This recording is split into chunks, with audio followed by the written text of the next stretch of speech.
So Fabrizio Romano has said this morning that Manchester United's owners INEOS will be holding boardroom meetings from today to analyse the situation at Manchester United and make a decision on the manager. We are hearing that it will not be based on winning the FA Cup, it will be based on the last 2 years.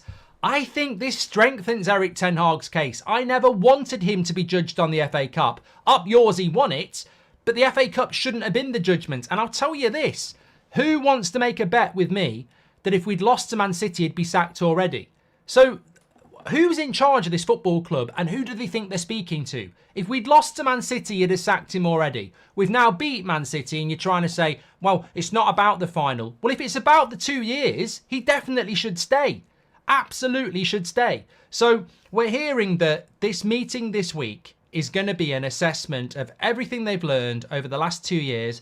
They've spoken to a number of managers to find out who's available, and they're basically going to sit there with all the options and come to a decision. So effectively, they're going to sit there and go, McKenna's interested, Thomas Frank's interested, Ten Hag wants to stay, Tuchel wants the job, Pochettino wants the job, take your pick. And still, to me, by a very long way, Erik Ten Hag stands out as the number one option, the cheapest option, and the guy that's actually 2 years into his project. So it's an open goal to stick with Ten Hag, but I don't actually believe that. I don't actually believe that. I think what's happening here is that we're being played because they want to make a decision, but they've been absolutely done over by Man United winning the FA Cup. I think they wanted to sack Ten Hag and then go, look, we're choosing our new manager this week. I think that's what they wanted to do. I think if we'd lost on the FA Cup final, Ten Hag would already be sacked and we'd have this week of who we're going to get as manager. And instead, they can't sack the manager and they're trying to figure out how they do it and bring the new guy in. I think that's where we are. We're going to talk about Mason Greenwood and Elise. There's some big developments around there. Timelines on this. Fabrizio is saying that they'll be in meetings from today, assessing all of their options. There is a fan. Look, this is the great thing about Manchester United fandom and football fandom in general is you don't need to be a super top red to write something that's really resonates with the fan base. I saw an open letter from a Twitter account to the Man United board today.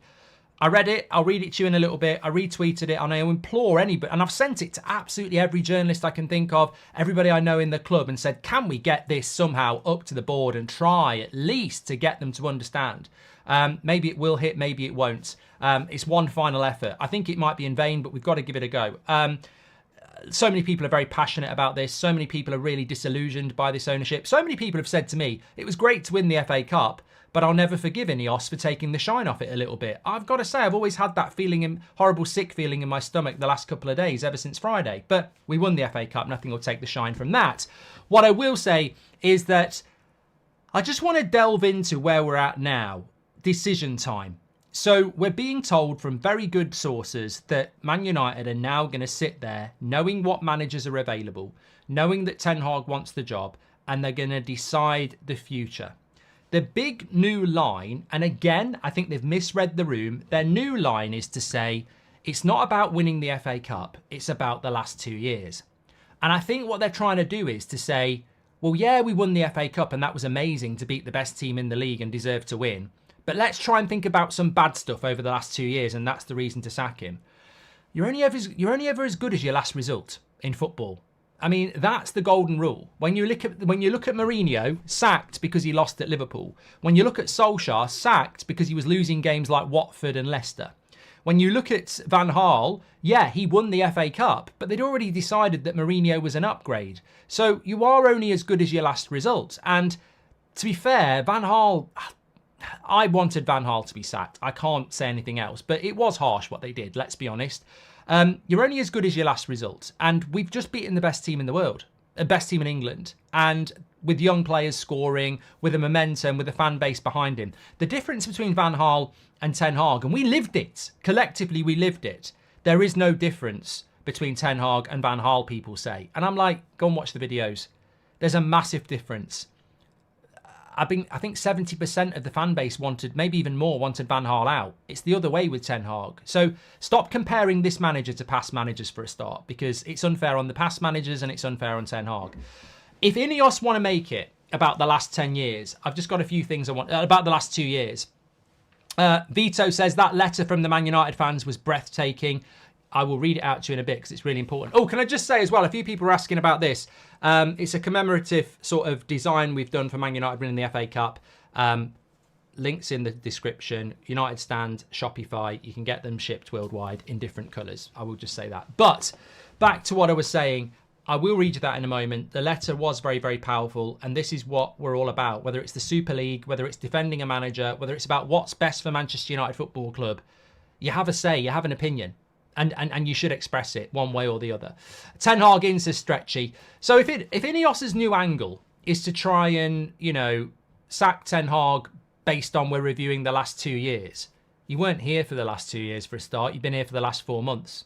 I think they're reviewing it over the last 4 months. They weren't here for the last 2 years. How are you reviewing it over the last 2 years? You weren't here. Richard Arnold's gone. Murtaugh's gone. The only guy who's been here for the last 2 years is Ten Hag, and that's the guy you're trying to get rid of. You weren't here for the last 2 years, so how are you reviewing the last 2 years? I think they're reviewing the last few months where they've just stood back and let a manager burn. I think that's what they're doing. I don't think they're judging the last 2 years. I think they're judging the last 4 months, and I think that's what they're going to sack him on.